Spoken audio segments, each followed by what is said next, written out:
চারজন বন্ধু ছিল। তাদের মধ্যে দুজন মেয়ে এবং দুজন ছেলে। দুজন মেয়ে এবং দুজন ছেলে ছিল। তারা মিলে এক রাত্রে ভেবেছিল যে তারা চার্লি চার্লি খেলাটা খেলবে, তাও একা একা।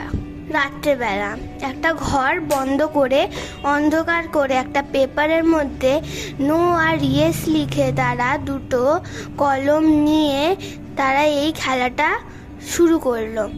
এবং তারা সবাই মিলে এই খেলাটা শুরু করে দেখতে পারলো যে তাদের ঘরের মধ্যে খুব আওয়াজ হচ্ছে, কিন্তু তাদের ঘরে তারা এই চারজন বন্ধুই ছিল, তারা একসাথেই ছিল, তাদের ছাড়া আর তাদের ঘরে কেউ ছিল না।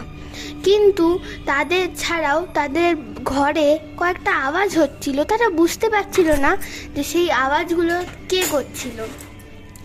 তারপর তারা এই খেলাটা শুরু করলো। তারা কয়েকটা প্রশ্ন জিজ্ঞেস করলো, যেটার উত্তর সেই ভূতটা হ্যাঁ দিচ্ছিল বারবার। তারা জিজ্ঞেস করলো, এই ভূতটার নামটা ছিল চার্লি। তারা জিজ্ঞেস করলো যে চার্লি তুমি কি এখানে আছো? তো ওই পেপারে উত্তর আসলো হ্যাঁ। তারা এই উত্তরটা দেখে খুবই ভয় পেয়ে গেল এবং চিন্তা করলো যে এখানে কি আসলেও ভূতটা আছে নাকি ওটা হাওয়ার চোটে হচ্ছে। কিন্তু দরজা জানলা সবই বন্ধ ছিল যাতে হাওয়া না আসতে পারে।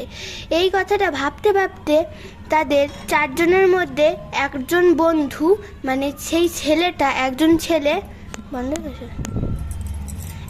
ছেলে মাথা ঘুরিয়ে বিছনা থেকে পড়ে গেল এবং তার সঙ্গে সঙ্গে মাথাটা ফেটে রক্ত বেরোতে শুরু করলো।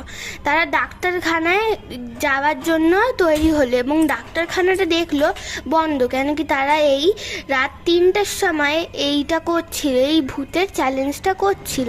এবং তারা মোবাইলটা খুলে তারা দেখাচ্ছিল যে কিভাবে এই ভূতের চ্যালেঞ্জটা করতে হয়। তো এরকম অ্যাক্সিডেন্ট হওয়ার পর তারা মোবাইল সব ক্যামেরা বন্ধ করে রওনা দিল ডাক্তারদের বাড়ি যাওয়ার পথে এবং দেখে যে ডাক্তার বাড়িতে নেই। ডাক্তারের বাড়িতে গিয়ে দেখে ডাক্তারের বউই আছে বাড়িতে, কিন্তু যেহেতু ডাক্তার ছাড়া ডাক্তার বউকে নিয়ে কোনো তাদের কাজ ছিল না, এর জন্য তাদের আবার বাড়ি ফিরতে হলো। এবং তারা কী করলো, তার মাথার মধ্যে একটা কাপড় না হলে গামছা বেঁধে রেখে দিল যাতে বেশি রক্তটা না বেরোতে পারে এবং ওর মধ্যে চিনি দিয়ে আটকে রাখলো। তারপরের দিন তারা আবার এই খেলাটা শুরু করলো, কিন্তু সেই সময় সেই ছেলেটা ছিল না। সেই দুটো মেয়ে এবং একটা ছেলেই ছিল। কেন কি তারা জানতো এই কথাটা যে ওই খেলাটা শেষ, মানে শুরু করা হলে শেষ আর হয় না। এর জন্য তারা অনুমতি নিয়ে আবার খেলার মধ্যে প্রবেশ করলো এবং ভূতটিকে, মানে ওই চার্লিকে জিজ্ঞেস করলো যে তারা কি এই খেলাটা সবসময়ের জন্য শেষ করতে পারে। এবং বলার পর ভূতটা না বলে দিল। তারপর এক দিন আর এক সময় তাদের খুব বাজে সময় যেতে লাগলো। তাদের বাড়িতে আনাজ ছিল না, খাওয়ার জন্য কিচ্ছু ছিল না, কাপড় জামা সব ছেঁড়া পাটা ছিল।